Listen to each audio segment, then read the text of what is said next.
भगवान को आज ज़्यादा से ज़्यादा याद करो, ज़्यादा से ज़्यादा कीर्तन करो, ज़्यादा से ज़्यादा भगवान का स्मरण करो। व्रत का मतलब होता है प्रतिज्ञा।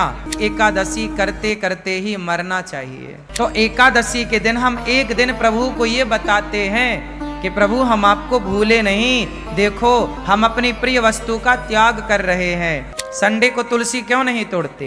क्योंकि संडे के दिन तुलसी में भगवान श्रीमन नारायण का, भगवान विष्णु का वास होता है। एकादशी के दिन ज़्यादा से ज़्यादा बिजी रहिए भगवान की सेवा में, भगवान के भक्तों की सेवा में, समाज की सेवा में, अच्छे काम में अपने आप को बिजी रखना चाहिए। भगवान की सेवा में मस्त रहो।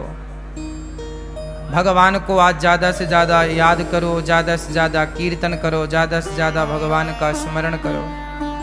भगवान में इतने खो जाओ कि खाना पीना भूल जाए। आज लोग एकादशी के दिन भी सवाल यही करते हैं कि महाराज जी एकादशी में क्या खाएं?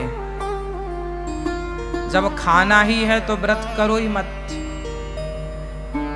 खाना ही नहीं छूट रहा तुम्हारा, और खाना मना भी नहीं। व्रत का मतलब क्या होता है? व्रत का मतलब भूखा रहना नहीं है। व्रत का मतलब है प्रतिज्ञा। वो तो हम व्रत रहने का मुख्य कारण यह है कि हम आज हमने कुछ खाया नहीं। इसका मतलब ये है कि हम भगवान के लिए देखते हैं कि हम क्या क्या कर सकते हैं, कितना हम भगवान को भूखे पेट याद कर सकते हैं। वो कहावत है ना, भूखे भजन न होए गोपाला, ले लो अपनी कंठी माला। तो ये देखा जाता है कि तुमसे भूखा कितना भजन हो पाएगा। ये चेक करो अपने आप को पैरामीटर में कि एकादशी के दिन कितना आप रह पा रहे हैं। जब आपको बिल्कुल ना रहने पावे तो फलाहार कर लो।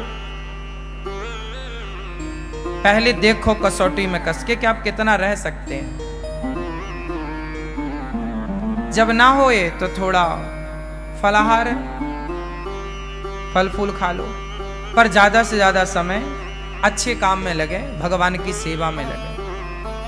व्रत का मतलब होता है प्रतिज्ञा। आज से मैं व्रत लेती हूं या लेता हूं कि आज से मैं झूठ नहीं बोलूंगा या बोलूंगी। ये व्रत है कि आज से मैं व्रत लेता हूं। जैसे भीष्म पितामह ने व्रत लिया कि आज से मैं अखंड ब्रह्मचर्य का पालन करूंगा। ये भीष्म प्रतिज्ञा ही भीष्म व्रत है। भीष्म जी का व्रत है, ये व्रत है ना। इस व्रत का कोई उद्यापन नहीं होता।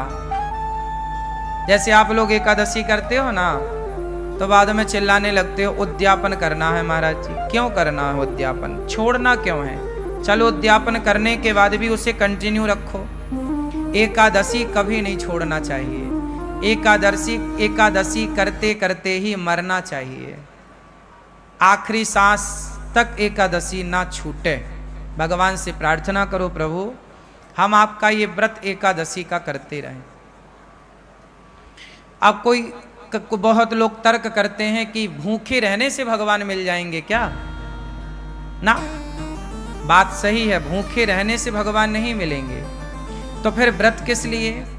भाई व्रत इसलिए किया जाता है कि हम आज अन्न का त्याग कर देंगे। जब हमसे त्याग करना आएगा ना, तब हम दूसरी चीज का त्याग करेंगे। सबसे प्रिय क्या है? सबसे प्रिय है भोजन। भाई सबके बिना तो आदमी रह सकता है ना, भोजन के बिना नहीं रह सकता। तो जो हमारा सबसे प्रिय है भोजन, हे प्रभु हम उसका भी त्याग करके ये बताना चाहते हैं कि हमारे प्रिय भोजन नहीं, आप भोजन से ज्यादा प्रिय हमें हो। हम आपके लिए भोजन का भी त्याग कर सकते हैं जरूरत पड़ने पर। तो एकादशी के दिन हम एक दिन प्रभु को ये बताते हैं कि प्रभु हम आपको भूले नहीं, देखो हम अपनी प्रिय वस्तु का त्याग कर रहे हैं। सबसे प्रिय होता है चावल। क्यों? हमारे देश में सबसे ज्यादा चावल खाया जाता है, हाँ या ना? छत्तीसगढ़ में और उड़ीसा का तो मैं जानता हूं। उड़ीसा और छत्तीसगढ़ ये दो राज्य ऐसे हैं जहां रोटी कभी कभी बनती है। यहाँ पर 10 दिन में एक बार कभी बन गई तो बन गई। छत्तीसगढ़ में तो कभी 15 दिन 20 दिन में कभी रोटी बन गई घर में तो बन गई, वरना दाल चावल या सब्जी चावल यही चलता है, हाँ या ना? आप में से भी अब जैसे पंजाब में पंजाब है, पंजाब के ऊपर हिमाचल और जम्मू इत्यादि प्रांतों में क्या है, वहां राजमा चावल है। क्या चलता है? वहां राजमा चावल। हमारे मध्य प्रदेश में कढ़ी चावल। क्या चलता है? कढ़ी चावल। हमारे यहाँ कढ़ी चावल खाने की खूब परंपरा है। पंजाब में, पंजाब के ऊपर राजमा चावल खाने की, कहीं दाल चावल या सब्जी चावल खाने की खूब परंपरा है। बंगाल में मच्छी चावल, बंगाल में मच्छी चावल, मच्छी मतलब मछली, मछली चावल खाने की परंपरा है, हाँ या ना? कुल मिला के महाराष्ट्र में बैगन चावल खाने की परंपरा है। वहां बैगन पसंद करते हैं लोग। महाराष्ट्र का कोई है यहाँ? क्यों भैया, बैगन खाते हैं ना, हाँ या ना? बैगन खूब चलता है, चावल। कुल मिला के सबसे ज्यादा प्रिय क्या है हम लोगों को? चावल। और बात सही भी है, चावल के बिना पेट भी नहीं भरता। रोटी कितनी भी खा लो, पर जरा सा चावल जब तक ना हो ना, अधूरा अधूरा है। सबसे प्रिय रहा है चावल, इसलिए एकादशी के दिन चावल नहीं खाने की बात कही जाए। एकादशी चावल नहीं खाओ, पाप लगेगा।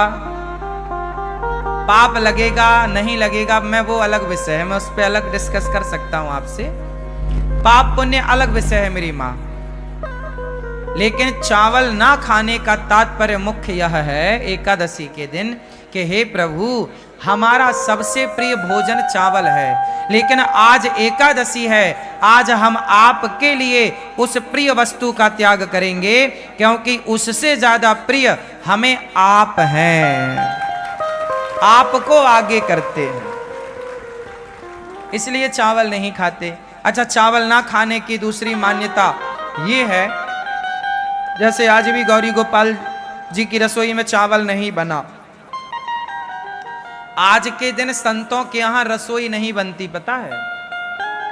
आज के दिन संतों के आश्रमों में चूल्हा नहीं जलता, पर गौरी गोपाल आश्रम में जो आपको एकादशी में जैसे फलाहार वो यहाँ पे चल रहा है कि भाई एकादशी में भी आप दूर दूर से आते हैं, हमारा धर्म है कि आपका पेट भरा रहे। इस भाव से यहाँ पर एकादशी के दिन भी व्रत वाला सबको बट रहा है। आप लोगों ने भी पाया होगा आज व्रत वाला, पाया कि नहीं? किस किस ने पाया आज व्रत वाला? तो व्रत वाला चल रहा है। बाकी दिन यहाँ दाल चावल सब्जी रोटी चलती है। एकादशी के दिन क्या हुआ था? जब एकादशी प्रकट हुई, एकादशी का जन्म कहाँ से हुआ? भगवान श्रीमन नारायण से। जब पाप ज्यादा बढ़ने लगा तो भगवान नारायण ने एकादशी को प्रकट किया।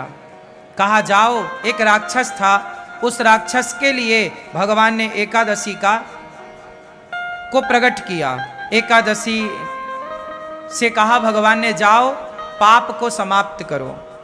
अब सारे पाप जो थे वो सारे जा जाके छिपने लग गए। कोई पाप कहीं छिपा तो एकादशी ने उसे मारा, कोई पाप कहीं छिपा एकादशी ने उसे मारा। फाइनल सारे पापियों को एकादशी ने मारा। और एकादशी ने वार्निंग दी, क्यों? किसी ने पापों को पनाह तो नहीं दी, छिपने को जगह तो नहीं दी। सबने मना कर दिया, ना ना ना, हमने नहीं जगह दी, सब पाप खत्म हो गया। परंतु कुछ पाप चावल में जाके छिप गया। और चावल ने उसे जगह दे दी। तो एकादशी ने कहा कि सब खत्म पाप? बोले हाँ। बाद में पता चला कि चावल ने पनाह दी, जगह दी छिपने की। एकादशी ने कहा कि तुमने पाप को जगह दी है।